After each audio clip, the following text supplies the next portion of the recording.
উনি পৃথিবীতে এমন একজন মহিয়সী নারী, যেই নারীর গর্ভে, যেই নারীর পেটের ভেতরে স্বামীর স্পর্শ ছাড়া সন্তান দিয়েছে কে? সাইয়েদনা ঈসা আলাইহিস সালাম পেটে আসলেন, মারিয়াম আলাইহিস সালাম লজ্জা পেলেন। আয় হায়, কেমন করে এলাকাবাসীদের কাছে আমি আমার মুখ দেখাবো? বিয়ে করি নাই, স্বামী নাই, বিয়ে হয় নাই, স্বামী নাই, কিন্তু পেটে সন্তান চলে এসেছে। হায় হায়, এলাকায় কেমনে মুখ দেখাবো? লজ্জায় পড়ে মারিয়াম আলাইহিস সালাম এলাকা থেকে চলে গেলেন। কি অবাক করা কাণ্ড! বাচ্চা ভূমিষ্ঠ হওয়ার জন্য, বড় হওয়ার জন্য 6 মাস 7 মাস লাগে নাই, পেটে বাচ্চা আসার সাথে সাথে বাচ্চাটারে বড় করে দিয়েছে কে? সাইয়েদাতুনা মারিয়াম আলাইহিস সালাম এবার বসে পড়লেন, বসতে আরম্ভ করলেন। প্রেগন্যান্সির পেইন উঠেছে। হঠাৎ করে পেট থেকে বাচ্চা ভূমিষ্ঠ হয়ে যাওয়ার পরে উনি কাঁপতে আরম্ভ করলেন। ক্ষুধার চোটে খাবার কিছু নাই, সামনে ঝরনা, উপরে একটা খেজুর গাছ। সাইয়েদনা ঈসা আলাইহিস সালামকে কোলে নিয়ে মনে মনে ভাবে, হায় রে, কেউ যদি একটু খেজুর পেড়ে দিত, এই ক্ষুধার মুহূর্তে আমি খেজুর খেয়ে পেটের ক্ষুধা নিবারণ করতাম।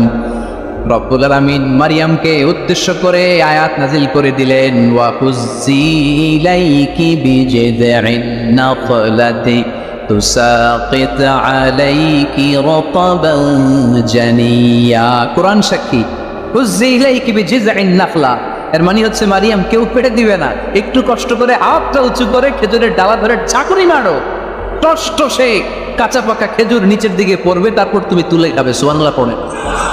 আল্লাহ চাইলে অটোমেটিক্যালি কারামাত হিসেবে খেজুরগুলো নিচে ফেলতে পারতেন না?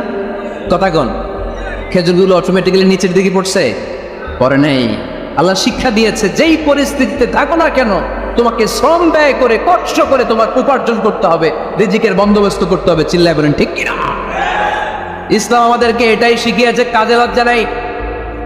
আবার বিশ্বনবী বললেন, ইন কামাতিস সাআ ওয়া ফি ইয়াদি আহাদিকুম ফাসিলাতুন, তোমাদের কারো হাতে যদি একটা চারা বীজ থাকে, সে যদি দেখে কিয়ামত হতে শুরু করেছে, فإن استطاع أن يغرسها قبل أن تقوم الساعة فليغرسها, কারো হাতে একটা চারা বীজ নিয়ত করেছে, চারা বীজটা রোপণ করবে।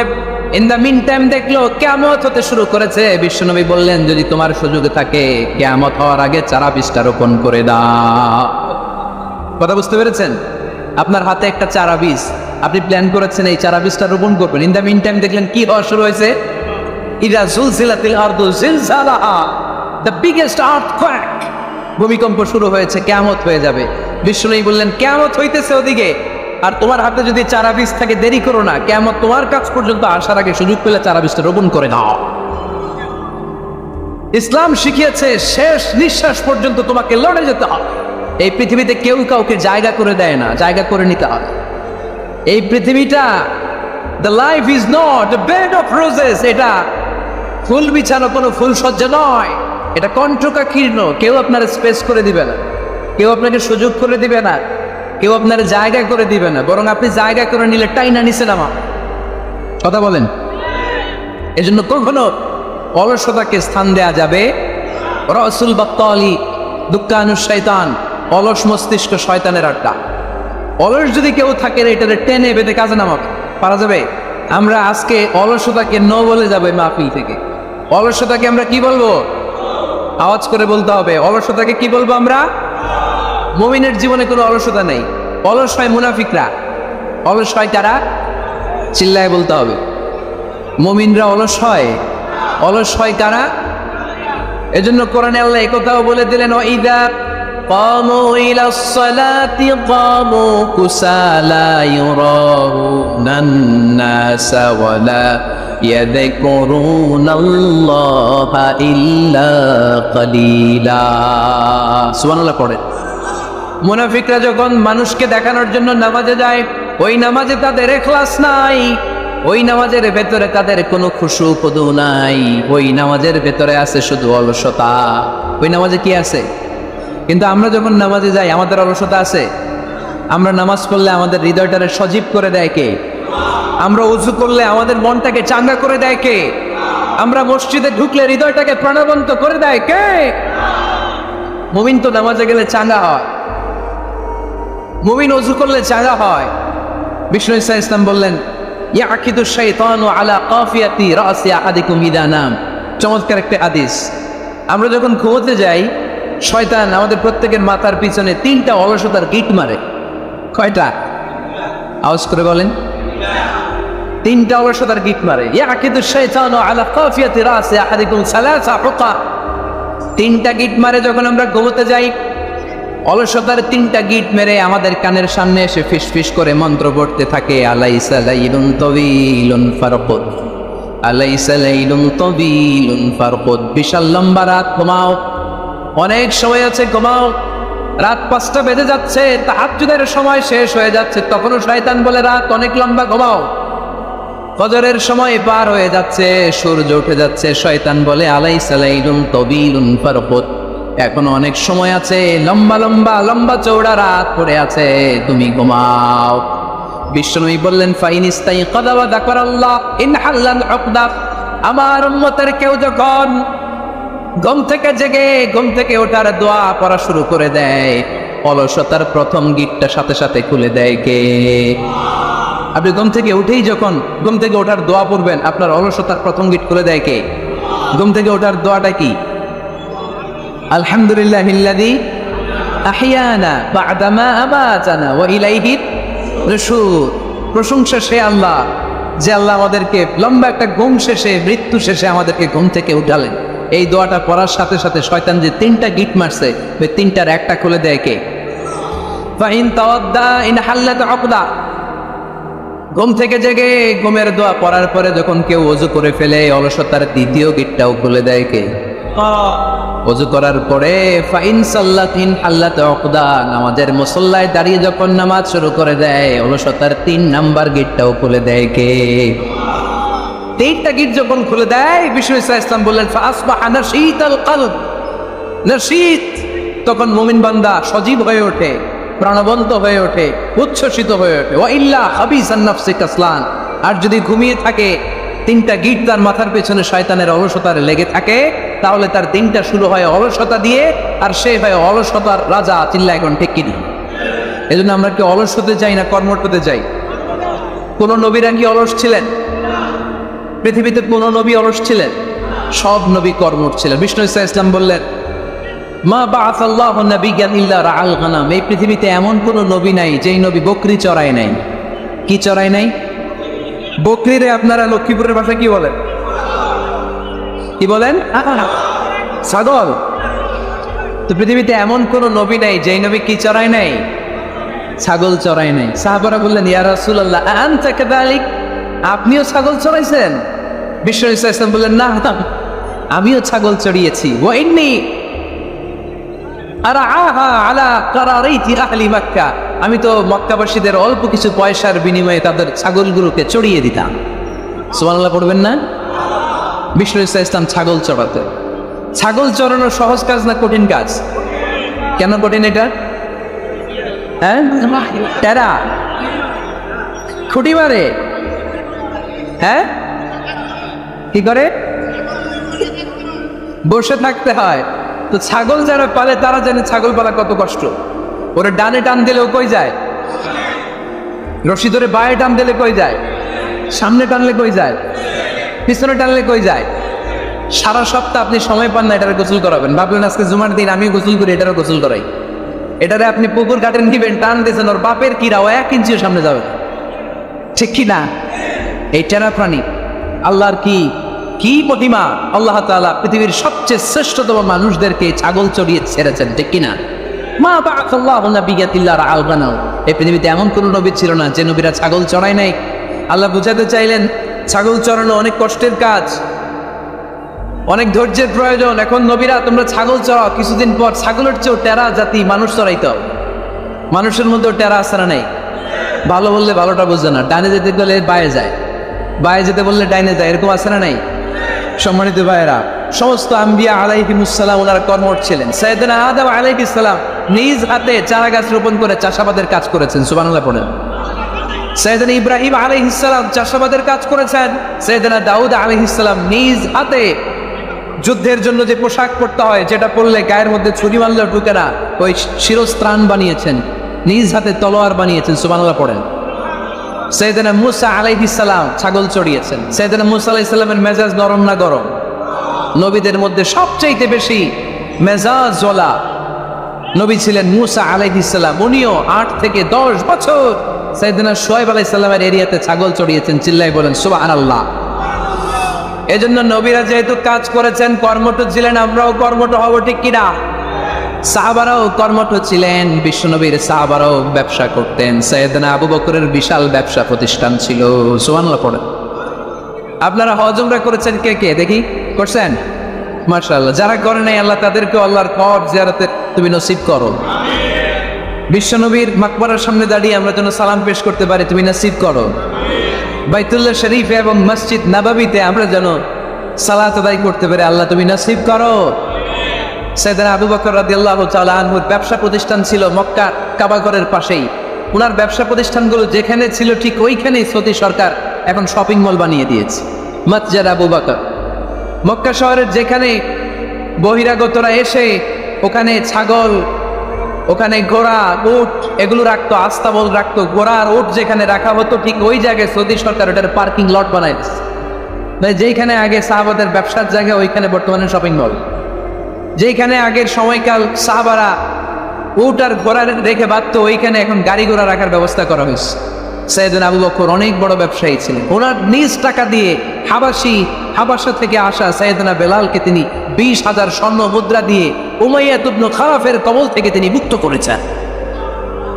সাইয়েদনা উসমান যুন্নুরাইন বড় ব্যবসায়ী ছিলেন। নিজের টাকা দিয়ে মদিনার মুসলমানেরা পানি খেতে পারে না, পীরে রুমা নামে একটা কুয়া ছিল, এই কুয়ার মালিক ছিল ইহুদি। মুসলমানেরা পানি খেতে গেলে এসে বকা দিত, পানি খেতে দিত না। বিশ্বনবী বললেন, আমার সাহাবীদের মধ্যে এমন কি কেউ নাই নিজের অর্থায়নে বীরে রোমা কিনে মুসলমানদেরকে দিয়ে দিবে? সাইয়েদনা উসমান যুন্নুরাইন বলল, ইয়া রাসূলুল্লাহ, আপনার খেদমতে আমি হাজির। মুহূর্তের মধ্যে সাইয়েদনা উসমান যুন্নুরাইন নিজের অর্থায়নে বীরে রুমাটা কিনে মুসলমানদের জন্য সদকা করে দিয়েছে। তো ব্যবসা না করলে, কর্মঠ না হলে, উপার্জন না হলে সত্য করা যাবে? চিল্লায় বলেন করা যাবে? সুনানে তিরমিজির বর্ণনা, বিষ্ণু ঈসা ইসলাম মক্কা থেকে যত সাহাবারা হিজরত করে মদিনায় এসেছে, মদিনাতে কোনো না কোনো সাহাবার সাথে বিশ্বনবী ভ্রাতৃত্বের বন্ধনে আবদ্ধ করে দিয়েছে। সুবহানাল্লাহ পড়েন। এজন্য মক্কা থেকে যারা এসেছে এদেরকে বলে মুহাজির। এদেরকে কি বলে? আর মদিনায় যারা ছিল এদেরকে বলে আনসার। এদেরকে কি বলে? আওয়াজ করে উত্তর দিবেন। মক্কা থেকে যারা এসেছে তাদের নাম, আর যারা মদিনার সাহাবী তাদের নাম আনসার। মক্কা থেকে হিজরত করে যে সমস্ত সাহাবারা এসেছিল তারা ছিল মদিনার মেহমান। বিশ্বনবী এক এক মক্কার সাহাবীকে মদিনার এক এক সাহাবীর সাথে ভ্রাতৃত্বের বন্ধনে আবদ্ধ করে দিলেন। আব্দুর রহমান ইবনে আউফ রাদিয়াল্লাহু তাআলা আনহু, ওনার সাথে ভ্রাতৃত্বের বন্ধনে যে সাহাবীকে বিশ্বনবী আবদ্ধ করে দিলেন ওনার নাম হচ্ছে সাআদ ইবনে রাবিয়া। কি নাম? মদিনার অনেক বড় ব্যবসায়ী। বিশ্বনবী বললেন, ও আব্দুর রহমান ইবনে আউফ, সম্পদ ছেড়ে দিয়ে, পরিবার ছেড়ে দিয়ে, স্থাবর সব ছেড়ে দিয়ে আল্লাহ রাসূলের ভালোবাসায় মক্কা থেকে মদিনায় এসেছো। মদিনায় তোমার চিন্তা নাই, সাদ ইবনে রবিকে আমি তোমার ভাই বানিয়ে দিলাম। সাদ ইবনে রবি তোমার আপন ভাইয়ের মতো। সাদ ইবনে রবি বলল, আব্দুর রহমান, জীবনে তোমারে কোনোদিন দেখি নাই, তোমারে আমি চিনি না, তোমার নাম শুনি নাই, কিন্তু বিশ্বনবী তো তোমার দায়িত্ব আমাকে দিয়েছে। আমার চেয়ে বড় ধনী মদিনার মধ্যে দ্বিতীয় কেউ নাই। আজ থেকে তুমি আমার ভাই, আজ থেকে তুমি আমার কি? আল্লাহ আমাকে যত সম্পত্তি দান করেছে তার অর্ধেক সম্পত্তি আমি তোমার নামে দিয়ে দিলাম। ও আব্দুর রহমান ইবনে আউফ, শুধু তাই নয়, রব্বুল আলামিন আমাকে 2 জন স্ত্রী দিয়েছে। কয়জন? তুমি দেখো আমার কোন স্ত্রীকে তোমার বেশি ভালো লাগে, যার নাম তুমি বলবে সাথে সাথে আমি তারে তালাক দিয়ে দিব। তার ইদ্যত পালন শেষে তুমি তাকে বিয়ে করে তোমার সাথে নিয়ে যাবা। সুবহানাল্লাহ। কারণ বিশ্বনবী তোমার দায়িত্ব আমার কাঁধে দিয়েছে, তুমি আমার ভাই, আমি মদিনার সবচেয়ে বড় ধনী, আমার অর্ধেক সম্পদ আমি তোমারে দিয়ে দিব, আমার 2 স্ত্রীর 1 স্ত্রীকে তোমারে দিয়ে দিব। সাইয়েদনা আব্দুর রহমান ইবনে আউফ এই কথা শুনে অবাক হলেন। অবাক হয়ে উনিও এক অবাক কথা বললেন। উনি বললেন, লা হাজাতা লি ফি ইয়া আখি, ও আমার প্রাণের ভাই, তোমার কথা শুনে আমার হৃদয়টা ভরে গিয়েছে, কিন্তু তোমার সম্পদেরও দরকার আমার নাই, তোমার স্ত্রীরও দরকার আমার নাই। বারাকাল্লাহু ফি মালিক ওয়া লি আহলিক, আল্লাহ তোমার মালেও বরকত দেখ, তোমার সম্পদেও বরকত দেখ, তুমি শুধু একটু কষ্ট করবা। কি কষ্ট? দুল্লানি আলা সুক, show me the way to the market. তুমি মদিনায় কোনো মার্কেট আছে কিনা, শপিং মল আছে কিনা, ব্যবসা প্রতিষ্ঠান আছে কিনা আমার দেখায় দাও। সুবহানাল্লাহ পড়ো। আমরা হইলে কি করতাম? পায়ের উপর পা তুলে খাবে আর বলবে কি আনন্দ আকাশে বাতাসে, ঠিক কিনা? এরপর যদি বলি ভাই আমার দুই বউ যেটারে সুন্দর লাগে বলেন তারাক দিয়ে দেই নিয়ে যা, কি বলবে? কি আনন্দ আকাশে বাতাস। আল্লাহ রাসূলের সাহাবী আব্দুর রহমান ইবনে আউফ বলেন লা হাজাতা লি ফি, আমার দরকার নেই। দুল্লানি আলা সুক, just show me the way to market. এখানে মার্কেট কই আছে দেখায় দাও। অবাক হয়ে গেলেন সাদ বিন রাবি, বললেন ও আব্দুর রহমান ইবনে আউফ, ঠিক আছে তুমি যদি নিতে না চাও তোমার আমি জোর জবরদস্তি করব না। শুনে রাখো মদিনাতে ইহুদিদের কয়নুকার একটা বাজার আছে। এই কথা বলার সাথে সাথে আব্দুর রহমান ইবনে আউফ চলে গেলেন। এর পরের দিন অল্প কিছু পনির আর ঘি দিয়ে ব্যবসা শুরু করলেন। পনির আর ঘিয়ের ব্যবসা করতে করতে করতে করতে ব্যবসায় তিনি এত লাভ করলেন, উনি বললেন আমি যদি কখনো মদিনার বালুর মধ্যে হাত দিতাম ওই বালুটারও সোনা বানায় দিত কে? দুল্লানি আলা সুক। কর্মঠ যুবক ভাইরা, এ আব্দুর রহমান ইবনে আউফ আমাদের প্রেরণা। উনি অন্যের ঘাড়ে পাড়া দিয়ে খেতে চায় নাই, আরেকজনের উপর ডিপেন্ডেন্ট বা নির্ভরশীল হতে চায় নাই। তিনি স্বাবলম্বী হওয়ার শিক্ষা লেসেন কিয়ামত পর্যন্ত গোটা বিশ্বের যুবকদের জন্য রেখে গিয়েছে। চিল্লায় বলো ঠিক কিনা? দুল্লানি আলা সুক, show me the way to market. Market কোথায় দেখাও। পনির আর ঘি নিয়ে ব্যবসা করতে করতে কয়েক মাসের ব্যবধানে ইতিহাস সাক্ষী সাইয়েদনা আব্দুর রহমান ইবনে আউফ মদিনার বিশাল বড় বিজনেস ম্যাগনেটে পরিণত হয়ে গেলেন। চিল্লায় পড়েন আল্লাহু আকবার। এজন্য ব্যবসার ভেতরে বরকত ঢুকিয়ে দিয়েছে কে? বিষ্ণু বললেন আত-তাজিরা সাদুকাল আমিন মা'আন নাবিয়্যিন ওয়াস সিদ্দীকিন ওয়াস শুহাদা ওয়াস সালিহিন। আমানতদার ব্যবসায়ী তারা সাধারণ কোনো মানুষ নয়, কিয়ামতের দিন নবীদের সাথে হাসর হয়ে যাবে। আপনারা যারা ব্যবসা করেন এটা সাধারণ বিষয় নয়। বিষ্ণু ইসলাম নিজেও ব্যবসায়ী ছিলেন। ওনার জীবনের প্রথমে তিনি খাদিজা রাদিয়াল্লাহু তাআলা আনহার ব্যবসার স্টাফ হয়ে কাজ শুরু করেছেন, এরপরে নিজে ব্যবসা শুরু করেছেন। এরপরে খাদিজাতুল কুবরা রাদিয়াল্লাহু তাআলা আনহার সব সম্পত্তি বিয়ের পরে বিশ্বনবীর পায়ের সামনে ঢেলে দিয়েছে। বললেন ইয়া রাসূলুল্লাহ এই সম্পদ আমি আপনাকে দিয়ে দিলাম, আপনি ইচ্ছা মতো দিনের প্রয়োজনে খরচ করেন। সুবহানাল্লাহ পড়েন। এজন্য বিষ্ণু ইসলাম আমাদের জন্য উপমা, আব্দুর রহমান ইবনে আউফ আমাদের জন্য উপমা। যারা ব্যবসা করেন তারা বিষ্ণু ইসলামের সুন্নাহ পালন করছেন। আত-তাজির আস-সাদুক আল আমিন। বিষ্ণু বললেন সত্যবাদী আমানতদার ব্যবসায়ী, যে ব্যবসা করতে যে মিথ্যা কথা বলে না। অনেক ব্যবসায়ীরা আছে পণ্য চালানোর জন্য মিথ্যা কথা বলে আর কসম কাটে, আসে না নেই? এমনটা করা যাবে না। সকালবেলা স্ত্রীরে বলে এই গরুগুলা বিক্রি করবো, তুই একটা দাম কত কমো? স্ত্রীরে শিখাই দিচ্ছে এই গরুর দাম তুই 40,000। তো বউ বলে ঠিক আছে দাম কইলাম 40,000। তো এরপরে বাজারে যখন গরু বিক্রি করতে যায় একজন যখন বলে যে ভাই এটা 30,000 টাকা দিয়ে কিনবো, ভাই আল্লাহর কসম সকালে একজন 40,000 দাম কইছে আমি দেই নাই। আছে না নাই? কৌশল করে বউরে শিখাইছে সকালে তুই দাম তো 40,000। তো বাজারে যায় সকালে একজন দাম করছে, দাম করে কইছে 40,000 দেই নাই, আপনার 30,000 কেমনে দেই? এরকম ডাকাইতে আছে না নেই? সম্মানিত ভাইয়েরা, এজন্য আজকের মাহফিল থেকে আমরা যেটা শিখলাম সেটা হচ্ছে পরিশ্রমে কোনো লজ্জা আছে? আমরা কাজ করে খাবো, ঠিক কিনা?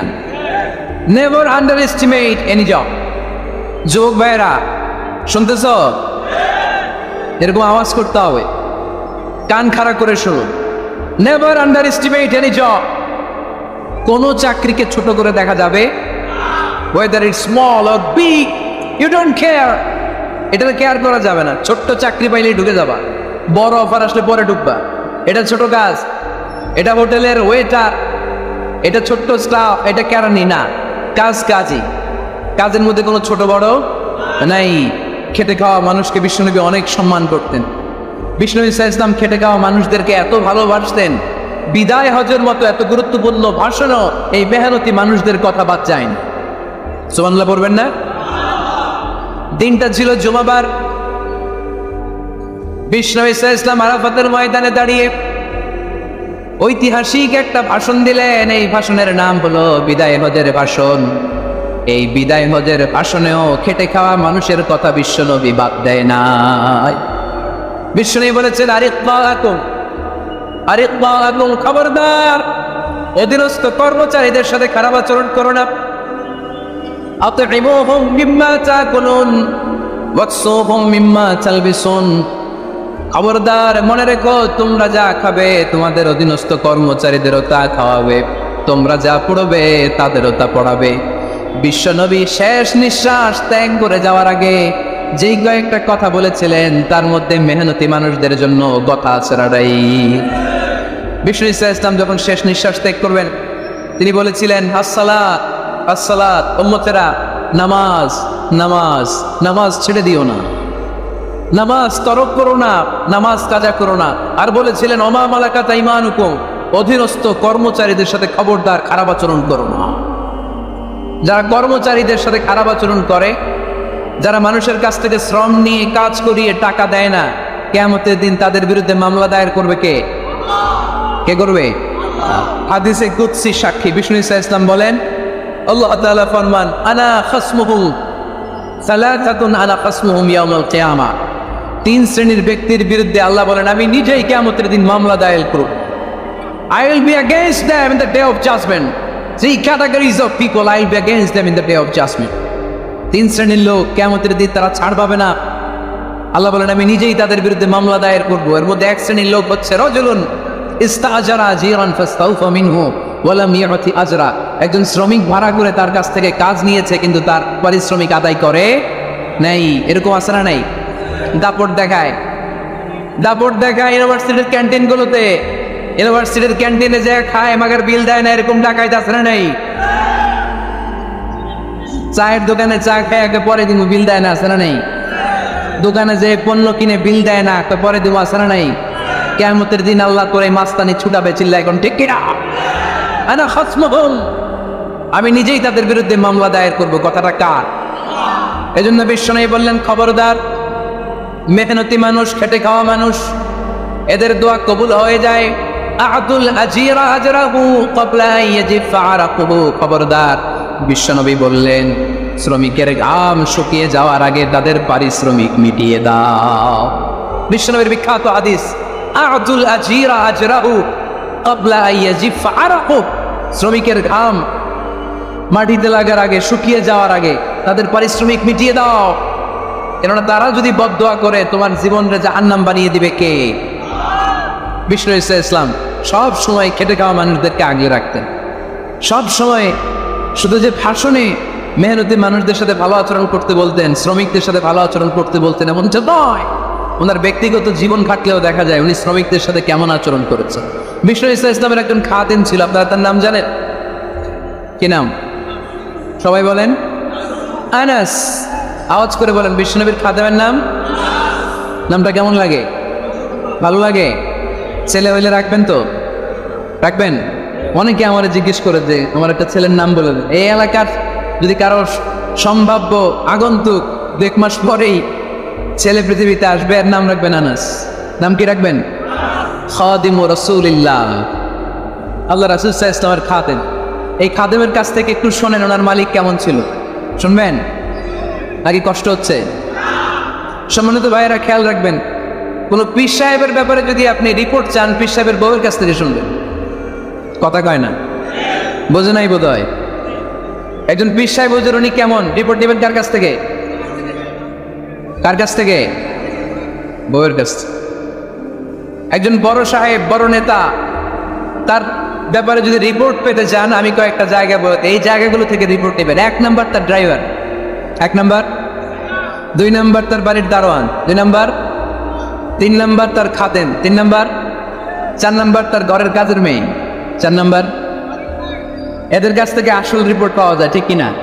এবার বিশ্বনবীর ব্যাপারে বিশ্বনবীর খাদেম কি বলে শুনবেন? বোঝে নাই বোধ হয়। বিশ্বনবীর ব্যাপারে বিশ্বনবীর খাদেম কি কমেন্টস করছে শুনতে চান? খাদেমের নাম আরো জোরে বলতে হবে। আনাস রাদিয়াল্লাহু তাআলা, আনাস রাদিয়াল্লাহু তাআলা আনহু বলেন, বিশ্বনবী যখন মক্কা থেকে মদিনায় হিজরত করে আসলেন, মদিনার অলিতে গলিতে আনন্দের বন্যা বয়ে গেল। তলা আল বাদরু আলাইনা বলে সবাই বিশ্বনবীকে বরণ করে নিল। সবাই বিশ্বনবীর সাথে দেখা করতে আসলো। সবাই যখন আনসারী নারী পুরুষরা দেখা করতে যায়, আমার আম্মাও বলল, আনাস, মক্কা থেকে বিশ্বনবী এসেছে, চলো তোমারে নিয়ে দেখা করতে যাই। আনাসের মা, আনাস রাদিয়াল্লাহু তাআলা আনহু তখন খুব ছোট্ট, তিনি যে দেখে মানুষের ভিড়ে আনাসকে নিয়ে সামনে যাওয়া যায়। আর তিনি দেখলেন মদিনার অলিতে গলিতে মানুষের ভিড়, আনসারি, আবাল, বৃদ্ধ, বনিতা, নারী পুরুষ সবাই বিশ্বনবীর সাথে দেখা করছে। আর যারাই দেখা করছে হাতে কোনো না কোনো হাদিয়া নিয়ে বিশ্বনবীর সাথে দেখা করতেছে। সুবহানাল্লাহ কবেন না? আনসারি যত সাহাবারা বিশ্বনবীর সাথে দেখা করতে এসেছে, কি নিয়ে আসছে? কথা কয় না? তাহা দাও, তাহাব্বু, হাদিয়া দাও, একে অপরকে হাদিয়া দাও। তোমাদের মধ্যে ভালোবাসার বন্ধনকে বাড়িয়ে দিবে কে? আনাসের মা বললেন, আমি মানুষ ধাক্কাতে ধাক্কাতে বিশ্বনবীর সামনে পর্যন্ত গেলাম, যে দেখি সবাই বিশ্বনবীর হাদিয়া দেয়। আমি বিশ্বনবীর সামনে যে কাঁদো কাঁদো স্বরে বললাম, ইয়া রাসূলুল্লাহ, ইয়া হাবিবাল্লাহ, লাম ইউবকি রাজুলুন ওয়ালা ইমরাআতুন মিনাল আনসার ইল্লা ক্বাদ আতহাফাকা বিতুহফা। ও নবী, আমি দেখতে পেয়েছি আনসারী এমন কোন নারী নাই, এমন কোন পুরুষ নাই যে আপনাকে আপনার হাতে কোনো না কোনো হাদিয়া দেয় নাই। ওয়া ইন্নী লা আকদিরু আলা যালিকা মা উতহিবুকা বি।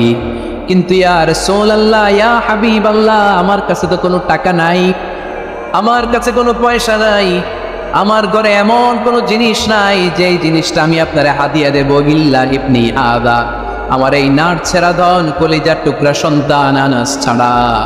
ও আখিরি জামানার পয়গম্বর, আমি আমার কলিজার টুকরা আনাসকে আপনারে হাদিয়া দিয়ে দিলাম। ইয়া রাসূলুল্লাহ, মদিনার আনসারি এমন কোন নারী পুরুষ কেউ তো বাকি নাই যে আপনাকে হাদিয়া দেয়নি, সবাই তো হাদিয়া দিল। আনসারি এমন কোন নারী নাই, এমন কোন পুরুষ নাই যে আপনারা হাদিয়া দেয় নাই, কিন্তু আমার তো হাদিয়া দেওয়ার মতো কিছু নাই আমার এই কলিজার টুকরা আনাস ছাড়া। কি আর আমি করবো, আমার কলিজার টুকরা আনাসকে আমি আপনার দরবারে হাদিয়া দিয়ে দিলাম। ইয়া রাসূলুল্লাহ, আমার ছেলেটারই আপনারা হাদিয়া দিলাম। খুদ হাদা ইয়াখদুমু কামা বাদা লাক, আপনার যেই কাজ লাগবে, যেই খেদমতের প্রয়োজন, আপনার এই খেদমত করবে। ও নবী, আমি জানি আনাস আপনার বেশি খেদমত করতে পারবে না। আনাস আপনার মেসওয়াক এনে দিবে, অজুর পানি এনে দিবে, জুব্বা লাগলে জুব্বাটা এনে দিবে, ছোটখাটো কাজ করে আপনারে সাহায্য করবে। আমার কলিজার টুকরা সন্তানকে চিরকালের জন্য আমি আপনারে হাদিয়া দিয়ে দিলাম। আনাস রাদিয়াল্লাহু তাআলা আনহু বর্ণনা করছেন, আমি দাঁড়িয়ে দাঁড়িয়ে শুনছি আমার আম্মা বলছে আমি নাকি বিশ্বনবীর জন্য হাদিয়া। সুবহানাল্লাহ পড়েন। এবার খেদমত শুরু করলো সাইয়েদনা আনাস। ছোট্ট মানুষ কি আর করবে, কতটুকু খেদমত আর করতে পারবে? বিশ্বনবীর মেসওয়াকটা এনে দেয়। সুবহানাল্লাহ পড়েন। বিশ্বনবীর আতরের শিশিটা এনে দেয়, বিশ্বনবীর জাইতুনের তেলের বোতলটা আগিয়ে দেয়, বিশ্বনবীর জামাটা প্রয়োজনে বিশ্বনবীর হাতে এনে দেয়। সাইয়েদনা আনাস বলেন, আমি 1 বছর নয়, 2 বছর নয়, 5 বছর নয়, 7 বছর নয়, 10 বছর বিশ্বনবীর খেদমত করেছি। ফামা দারাবানি, 10 বছরে একদিনও তিনি আমারে মারে নাই। সুবহানাল্লাহ। একদিন আমার গায়ে হাত তোলে নাই, হাত তোলা তো দূরের কথা, ওয়ালা সাব্বানি, কোনোদিন গালি দেয় নাই, ওয়ালা আবাসা আলা ওয়াজহি, কখনো বিরক্তি সরে ব্রু কুচকে আমার দিকে বিশ্বনবী কোনোদিন তাকায় নাই। সুবহানাল্লাহ পড়েন। কোনোদিন আমার গায়ে হাত তোলে নাই। আরে হাত তোলা তো দূরের কথা, আমাকে ধমকি পর্যন্ত দেয় নাই। ধমকি দেয়া তো দূরের কথা, আমরা অনেক সময় বিরক্ত হয়ে ব্রু কুচকাই না, এরকম বিরক্তি হলে আমরা কারোর প্রতি বিরক্ত হলে কি হয়, কপাল ব্রু কুচকে ওঠে, ঠিক কিনা? সাইয়েদনা আনাস বললেন, কোনোদিন মারে নাই। খাদেম বলতেছে, খাদেম, বড় সাহেবের রিপোর্ট কার থেকে নিতে হয়? হয় খাদেম, নয় দারোয়ান, নয় ঘরের কাজের মেয়ে, তা না হলে ড্রাইভার। বিশ্বনবীর খাদেম বিশ্বনবীর ব্যাপারে কি কমেন্ট করছে? মা সাব্বানি ওয়ালা জারাবানি ওয়ালা আবাসা ফি ওয়াজহি, এই 10 বছরের খেদমতের জিন্দেগিতে কোনোদিন বিশ্বনবী আমারে মারে নাই, গায়ে হাত তুলে নাই। আরে হাত তোলা তো দূরের কথা, একটা ধমকও দেয় নাই। আরে ধমক দেয়া তো দূরের কথা, বিরক্তির সুরে ব্রু কুচকে আমার দিকে কখনো তিনি তাকায় নাই। চিল্লায় বলো সুবহানাল্লাহ। আর আজকে মাইক পেলে মানবাধিকারের কর্মী কি সুন্দর কথা বলে, উইমেন রাইটস এর কথা বলে, শিশু শ্রম নিয়ে কথা বলে, আর বাড়িতে কাজের মেয়ের গায়ের মধ্যে খুন্তি, গরম খুন্তি পিঠের মধ্যে লাগিয়ে পিঠ ঝলসিয়ে দেয়, এরকম আসারা নাই? পত্রপত্রিকায় প্রায় দেখা যায় যে কাজের মেয়েদেরকে কি অত্যাচার করে। খুন্তি গরম করে করে চামড়ার মধ্যে লাগিয়ে স্কিন ঝলসে ফেলেছে, গ্রিলের মধ্যে বেঁধে রেখেছে, সময় মতো খাবার দেয় নাই, পিটিয়ে মাথার চুল কামিয়ে মাথা ন্যাড়া করে দিয়েছে, এরকম আছে না নাই? এরা মানবাধিকারের ঠিকাদার, এরা মানবাধিকারের কথা বলে। আর বিশ্ব ইসলামের খাদেম বিশ্বনবীর ব্যাপারে বলেছে, কোনোদিন মাইর তো দূরের কথা, হাত তোলা তো দূরের কথা, আরে ধমক দেওয়া তো দূরের কথা, বিরক্তির চেহারা নিয়েও কোনোদিন বিশ্বনবী আমার দিকে তাকায় নাই। চিল্লায় পড়েন সুবহানাল্লাহ। বিশ্বনবী একবার সাইয়েদনা আনাস রাদিয়াল্লাহু তাআলা আনহুকে একটা ছোট্ট জিনিস আনতে পাঠালেন। সাইয়েদনা আনাস রাদিয়াল্লাহু তাআলা আনহু জিনিসটা আনতে যে মদিনার অলিতে গলিতে বাচ্চাদের খেলা দেখে জিনিস আনতে ভুলে খেলায় দাঁড়িয়ে গেলেন। ছোট মানুষ, ছোট একটা বাচ্চা যদি আমার সাথে নেই, সে কি আমার প্রয়োজন বুঝবে? আমার সেন্টিমেন্ট যেরকম বাচ্চাকে ওটা টের পাবে। ছোট্ট আনাসকে বললেন, আমার জুব্বা নিয়ে আস। বিষ্ণু ইসলাম শাম দেশের জুব্বা পড়তেন, বলতেন জুব্বা নিয়ে এসো। জুব্বা আনতে যখন বেরোলেন আনাস রাদিয়াল্লাহু তাআলা আনহু, দেখলেন মদিনার অলিতে গলিতে বাচ্চারা কুতকুত খেলে। কি খেলে? আপনারা খেলেন? তো এই খেলা দেখে আনাস রাদিয়াল্লাহু তাআলা আনহু ভুলে গেলেন যে বিষ্ণুনবীর জামা আনতে হবে। উনি ভুলে যে উনিও দাঁড়িয়ে খেলা দেখতে শুরু করলেন। এখন ঘন্টার পর ঘন্টা যায়, আনাসও আসে না, জামাও আসে না। বিষ্ণুনবী ভাবলেন, হায় রে, আনাস মনে হয় ভুলে গিয়েছে, কি আর করা যাই, নিজের জামা নিজেই নিয়ে আসি। বিষ্ণুনবী বের হলেন জামা আনতে। বের হয়েই দেখে মদিনার গলিতে বাচ্চারা খেলতেছে, ওইদিকে আনাস রাদিয়াল্লাহু আনহু দাঁড়ান। বিষ্ণু ইসলাম কিছু বললেন না, যে উনিও আনাস রাদিয়াল্লাহু তাআলা আনহুর পাশে দাঁড়িয়ে খেলা দেখতে আরম্ভ করলেন। সুবহানাল্লাহ পড়বেন না? সাইয়েদনা আনাস খেলা দেখতে দেখতে দেখতে দেখতে দেখতে দেখতে হঠাৎ বিশ্বনবীর দিকে চোখ পড়ে গেছে। বিশ্বনবীর চোখের দেখে যখন সাইয়েদনা আনাস রাদিয়াল্লাহু তাআলা আনহুর চোখ পড়ে গেছে, সাইয়েদনা আনাস বলে, আমার কলিজাটা এখান থেকে এই দিকে চলে আসছে। ভয় কিসে? ভয়ে। উনি বললেন, আমার গলা শুকিয়ে যেতে আরম্ভ করলো, কাঁপতে লাগলাম। আয় হায়, একবার আমার মনে পড়ছে বিষ্ণুনবীর জামা আনতে পাঠাইছিলেন, ভুলে গেছে খেলার আবেশে পড়ে। উনি বললেন, বিশ্বনবী আমারে ধমক দেন নাই, আমার গায়ে হাত তোলেন নাই, জামা আনতে পাঠাইছি, এখানে খেলা দেখতেছো এটাও বলেন নাই, বিরক্তিও প্রকাশ করেন নাই। বিশ্বনবী শুধু একটা হাসি দিয়েছেন, স্মাইল। কি দিয়েছেন? একটা মুচকি হাসি দিয়েছেন। কি হাসি? সাইয়েদনা আনাস বলে, ওই যে ওই দিনের বিশ্বনবীর মুচকি হাসির শাসন মরার আগের দিন পর্যন্ত আমি আনাসকে সোজা রাস্তায় রেখেছি, আর ডানে বায়ে নেই। শাসন করতে জানলে লাঠি লাগে না, শাসন করতে জানলে ধমক লাগে না, শাসন করতে জানলে পিট্টি দেয়া লাগে না, মুচকি হাসি দিয়েও শাসন করা যায় কি যায় না? সাইয়েদনা আনাস বলেন, কোনোদিন মারে নাই, কোনোদিন ধমক দেয় নাই, সব সময় আমাকে আদর করেছে। চিল্লায় পড়েন সুবহানাল্লাহ। এজন্য সব সময় বিষ্ণু ইসলাম শ্রমিকদেরকে ভালোবাসতেন। শ্রমে কোনো লজ্জা নাই, লজ্জা হচ্ছে অলসতায়। আজ থেকে এই মাহফিল, এই এত বড় আয়োজন, এত বড় গ্যাদারিং তখনই সার্থক হবে যখন আমরা এই সিদ্ধান্তে আসতে পারবো যে আমরা অলস সময় কাটাবো না, আমরা আমাদের এই সময়গুলোকে প্রোডাক্টিভ ওয়েতে কাজে লাগাবো, কোনো না কোনো কাজের সাথে জড়িত হব। Never under estimate any job, whether it's big or small, বড় হোক বা ছোট হোক, কোনো কাজকে আমরা ছোট করে দেখবো না। যে কোনো কাজ করো না ভাই, যে কোনো কাজ করো, তা যেন হয় সবার চেয়ে সবচেয়ে সুন্দর। আমাদের অবসর সময়গুলোকে কাজে লাগানোর দরকার আছে না নাই? আমরা নিজেদেরকে কর্মঠ করে, কর্মজীবী হিসেবে, শ্রমজীবী হিসেবে নিজেদেরকে প্রতিষ্ঠিত করতে চাই। রাজি আছো মুসলমান? যুবক ছেলেরা আওয়াজ করে বলো, পারা যাবে? লজ্জা কিসে? লজ্জা কিসে? অনেকে টাঙ্কি মারে, এদিক সেদিক ঘুরে, আর বলে আমার আব্বা চেয়ারম্যান। আরে তোর আব্বা চেয়ারম্যান, তুই কি? আমার আব্বা MP, member of the parliament. আরে তোর বাবা এমপি, এটা তো তার গৌরব, তোর কি আছে সেটা বল। এজন্য নিজের পায়ে দাঁড়াবো। অলসতার সাথে আমাদের কোনো সম্পর্ক। আজকের এই মাহফিল থেকে আমরা অলসতা, অকর্মণ্যতাকে নো বলে দিলাম। অলসতাকে আমরা কি বললাম? আরো জোরে বলতে হবে, অলসতাকে কি বলবো? আর সব সময় কর্মঠ থাকবো, এনার্জেটিক থাকবো, নিজের পায়ে দাঁড়াবো, আইডিয়া জেনারেট করব, এন্টারপ্রেনার হওয়ার চেষ্টা করব, নতুন নতুন উদ্যোক্তা হওয়ার মাধ্যমে আমরা আমাদের নিজেদের ভাগ্য পরিবর্তনের চেষ্টা করব। কারণ আল্লাহ বলেছেন, ইন্নাল্লাহা লা ইউগাইয়িরু মা বিকাওমিন হাত্তা ইউগাইয়িরু মা বিআনফুসিহিম। আল্লাহ তাআলা ততক্ষণ পর্যন্ত কোনো জাতির ভাগ্যের চাকার পরিবর্তন করে না যতক্ষণ পর্যন্ত ওই জাতি নিজে নিজের ভাগ্যের চাকার পরিবর্তন করতে না চায়। চিল্লা এখন ঠিক কিনা?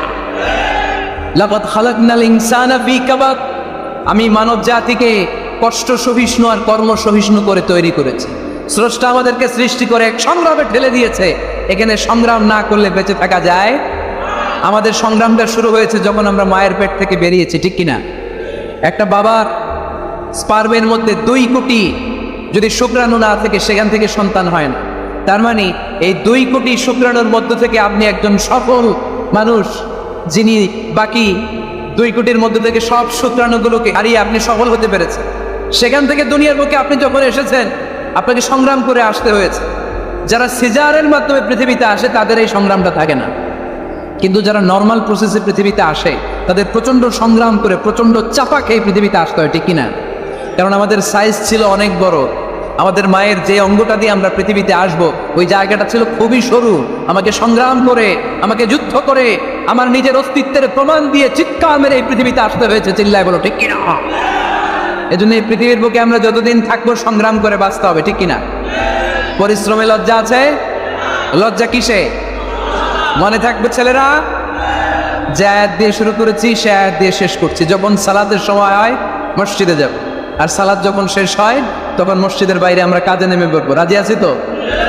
فَإِذَا قُضِيَتِ الصَّلَاةُ فَانْتَشِرُوا فِي الْأَرْضِ وَابْتَغُوا مِنْ فَضْلِ اللَّهِ وَاذْكُرُوا اللَّهَ كَثِيرًا لَعَلَّكُمْ تُفْلِحُونَ। যখন তোমাদের সালাত, সাইয়েদনা ওমর ফারুক যখন মসজিদে নববীর ইমাম, তিনি ইয়ামান দেশের কিছু লোকদের সাথে সাক্ষাৎ করলেন। কোন দেশের? ইয়েমান, যুদ্ধ বিধ্বস্ত একটা দেশ। এখন প্রাচীন নগরী হাদরামাউত বা আলাবাক, এই ইয়ামান দেশের কিছু লোকের সাথে তিনি সাক্ষাৎ করলেন। তারা গোল হয়ে বসে থাকে, নামাজের পরে যায় না, বসে বসে সুবহানাল্লাহ পড়ে, আলহামদুলিল্লাহ পড়ে জিকির করে। ওমর ফারুক ভাবলেন দেখি পরের অর্থে কি হয়। উনি আসরের নামাজে ইমামতি করতে আসলেন, এসে দেখলেন ইয়ামানের লোকেরা মসজিদের বারান্দায় আশেপাশে বসে আছে, সবাই যায়, এরা যায় না। মাগরিবের সালাতে উনি ইমামতি করতে আসলেন, ওমর ফারুক নামাজ শেষ করে দেখলেন সবাই চলে যায়, কিন্তু ইয়ামানের লোকগুলো যায় না। এশার সালাত পর্যন্ত তিনি ওয়েট করলেন। এশার নামাজ পড়ে চলে যাওয়ার সময় ওমর ফারুক দেখলেন সবাই নামাজ পড়ে কাজে চলে যায়, কিন্তু ইয়ামান দেশের লোকগুলো যায় না। ওমর ফারুক বললেন, মা বালুকুম মা খাতবুকুম, ঘটনা কি? কি হয়েছে তোমাদের? সবাই নামাজ পড়ে চলে যায়, কাজে যায়, তোমরা যাও না কেন? এখানে কি করো? ইয়ামানিরা বলতে শুরু করলো, নাহনু আল মুতাওয়াক্কিলুনা আলাল্লাহ, আমরা এখানে আল্লাহর উপর তাওয়াক্কুল করে বসে আছি। ওমর ফারুক অবাক হলেন, আনতুম আল মুতাওয়াক্কিলুনা ফিল্লাহ, তোমরা আল্লাহর উপর তাওয়াক্কুল করে বসে আছো? তো এই যে সারাটা দিন খাপটি মেরে এখানে বসে থাকলে তোমাদের খাবার আসে কোত্থেকে? উপার্জন হয় কি করে? ইনকাম আসে কোত্থেকে? রুজি রুটি হয় কোত্থেকে? ইয়ামানি লোকগুলো বললো, আমরা এখানে বসে বসে জিকির করি, তেলাওয়াত করি, বুজুর্গের মতো বসে থাকি, আমাদের বুজুর্গিয়া জিকির দেখে আশেপাশের লোকেরা এসে আমাদেরকে খাবার দিয়ে যায়। ওমর ফারুক বললেন, সর্বনাশ, তাইলে তো তোমরা আল মুতাওয়াক্কিলুনা ফিল্লাহ না, তোমরা হচ্ছে আল মুতাওয়াক্কিলুনা আলা বা'দিকুম বা'দা, একে অপরের উপর নির্ভরশীল। যারা প্লেটে করে খাবার নিয়ে আসে তোমরা তাদের উপর তাওয়াক্কুল করছো, কারণ তারা যদি প্লেট ভরে খাবার নিয়ে আসে তোমাদের পেটে কোনো দানা পানি পড়বে না। তোমরা আল্লাহর উপর মুতাওয়াক্কিলুনা আলাল্লাহ না, তোমাদের সাধ্যের সবটুকু করার পরে তারপরে তোমরা তাওয়াক্কুল করবে। কি সুন্দর ইসলাম! এক সাহাবী বললেন, ইয়া রাসূলুল্লাহ, আমি উটে চড়ে এসেছি, তো আপনি তো আমাদেরকে তাওয়াক্কুলের ওয়াজ করেছেন, আমি উটের রশিটা গাছের মধ্যে না বেঁধে যদি শুয়ে থাকে আল্লাহর উপর তাওয়াক্কুল করি, উটটা থাকবে না? বিশ্বনবী বললেন, না, তোমার উট থাকবে না, আগে রশি দিয়ে উটটা বাঁধো, ইয়াকিলহা সুম্মা তাওয়াক্কাল আলাল্লাহ, আগে টাইট করে রশি দিয়ে গাছের সাথে উটের রশিটা বাঁধো, এরপর আল্লাহর উপর তাওয়াক্কুল করো। এটার নাম তাওয়াক্কুল। চিল্লায় বলেন ঠিক কিনা? আপনার পার্টটা আপনার করতে হবে, আপনার যে রোল, এই রোলটা প্লে করতে হবে। আপনার সর্বোচ্চটুকু করার পরে আমরা তাওয়াক্কুল করি একজনের উপর। চিল্লায় বলেন তিনি কে? ওমর ফারুক বললেন, তোমরা মুতাওয়াক্কিলুনা আলাল্লাহ নাও, তোমরা বের হয়ে যাও, খবরদার এরপরে কোনো দিন তোমাদেরকে যেন এই মসজিদের মধ্যে ঘাপটি মেরে গোল হয়ে বসে থাকতে না দেখা যায়। কারণ ফাইদা কুদিয়াতিস সালাতু ফান্তাশিরু ফিল আরদ ওয়াবতাগু মিন ফাদলিল্লাহ, ইসলামের বিধান হচ্ছে যখন নামাজ শেষ মসজিদে বসে থাকা যাবে। চিল্লায় বলেন বসে থাকা যাবে? যাবে না, সর্বোচ্চটুকু করে তারপরে আপনাকে বের হয়ে যেতে হবে। প্রতিদিন সকালবেলা পাখির বাসা থেকে দেখবেন পাখিগুলো খালি পেটে বের হয়ে যায়। আপনাদের এই এলাকায় পাখির বাসা আছে? কি পাখির বাসা আছে? হ্যাঁ, সব পাখি আছে? তো সকালবেলা দেখবেন পাখির বাসা থেকে পাখিগুলো খালি পেটে বের হয়ে যায়, বিকেল বেলায় পাখিগুলো ওদর ফুর্তি করে পেট ভর্তি করে আবার পাখির নিড়ে ফিরিয়ে দেয় কে? কারণ পাখিগুলো তাওয়াক্কুল করেছে কার উপর? পাখিগুলো তাওয়াক্কুল করে যদি পাখির নিড়েই বসে থাকতো ওদের পেটে খাবার আসতো? কথা বলেন। বিশ্বনবী এটাই বললেন, তাকদু খিমাসান ওয়া তারুহু বিতানান। তোমরা যদি পাখির মতো তাওয়াক্কুল করো, মানে আল্লাহর উপর তাওয়াক্কুল করে জমিনে বের হয়ে যাও, তোমাদেরও রিজিকের দায়িত্ব নিয়ে নিবে কে? সকালবেলা প্রতিটা পাখি না খেয়ে বের হয়ে যায়, একটা পাখির পেটের ভেতরে কোনো দানা পানি নাই, কিন্তু আল্লাহর উপর তাওয়াক্কুল করে পাখিগুলো যখন বের হয়ে যায় বিকেল বেলা প্যান্ট ভর্তি করে ওদর ভর্তি করে আবার পাখির নিরে পাখিগুলোরে ফিরিয়ে দেয় কে? পাখিগুলোকে আমাদের মতো খাবার জমা করে রাখতে পারে? আমরা তো 7 দিনের বাজার একবারে করে ফ্রিজে রাখি। আমাদের অতিরিক্ত টাকা হলে আমরা ব্যাংকে ব্যালেন্স করে রাখতে পারি, অ্যাকাউন্ট করে রাখতে পারি। পাখিরাও তো অ্যাকাউন্ট করে রাখে না? না, প্রতিদিন না খেয়ে বের হয়। কালকে ওই পাখিটা কি খাবে, কোন জায়গা থেকে তার রিজিকের ব্যবস্থা হবে আল্লাহ ছাড়া কেউ জানে। এটার নাম তাওয়াক্কুল। এটার নাম কি? আমাদের সাধ্যের, আমাদের ক্যাপাসিটি, আমাদের ক্যাপাবিলিটির সবটুকু করে আমরা তাওয়াক্কুল করি একজনের উপর। চিল্লায় বলেন তিনি কে? এজন্য ইসলাম আমাদেরকে শিখায়, সালাত যখন শেষ বের হয়ে যাও, কাজে নেমে পড়ো। কাজে কোনো লজ্জা নেই, পরিশ্রমে কোনো লজ্জা আছে? যিনি রিক্সা চালায় এতে তার কোনো লজ্জা আছে?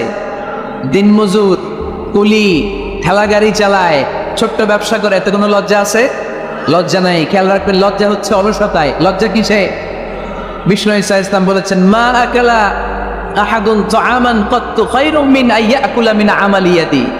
নিজ হাতে উপার্জিত খাবারের চেয়ে, অর্থের চেয়ে শ্রেষ্ঠ খাবার পৃথিবীর কোনো মানুষ কোনোদিন ভক্ষণ করে নাই। চিল্লায় কোন সুবহানাল্লাহ। শ্রেষ্ঠতম খাবার নিজ হাতে উপার্জিত খাবার। ঘাম জড়িয়ে যে অর্থ উপার্জন করা হয়, যে ইনকাম করা হয়, এটা হালাল। আর হালাল খেয়ে দোয়া করলে কবুল করে কে? এজন্য খেটে খাওয়া মানুষ, শ্রমজীবী মানুষ আর মেহনতি মানুষদেরকে বিশ্বনবী খুব ভালোবাসতেন। তারা বিশ্বনবীর বন্ধু আর বিশ্বনবী ছিল তাদের বন্ধু। সুবহানাল্লাহ পড়েন। এত ভালোবাসতেন বিশ্বনবী খেটে খাওয়ার মেহনতি মানুষদেরকে। সব সময় বিষ্ণু ইসলাম তাদের জন্য দোয়া করতেন।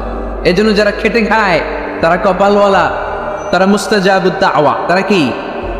মুস্তাজাবুদ দাওয়া মানে এমন ব্যক্তি যে ব্যক্তি দোয়া করতে দেরি হয় কিন্তু দোয়া কবুল হতে দেরি হয় না। আপনারা এখানে ব্যবসা করেন কে কে? দেখি তো হাত তুলেন তো। ব্যবসা, মাশাআল্লাহ, অনেক ব্যবসায়ী আছে তো দেখি। আচ্ছা, হাত নামান। চাকরি করেন কে কে? চাকরি, চাকরি তো অনেক করে দেখি। হাত নামান। প্রবাসী, ছুটিতে দেশে আসছেন। হুজুর আমি আছি। কই? আপনি দেখতে আসছেন? মাশাআল্লাহ। কোন দেশে থাকেন? সৌদি আরব। আলহামদুলিল্লাহ। সৌদিতে ভালো লাগে?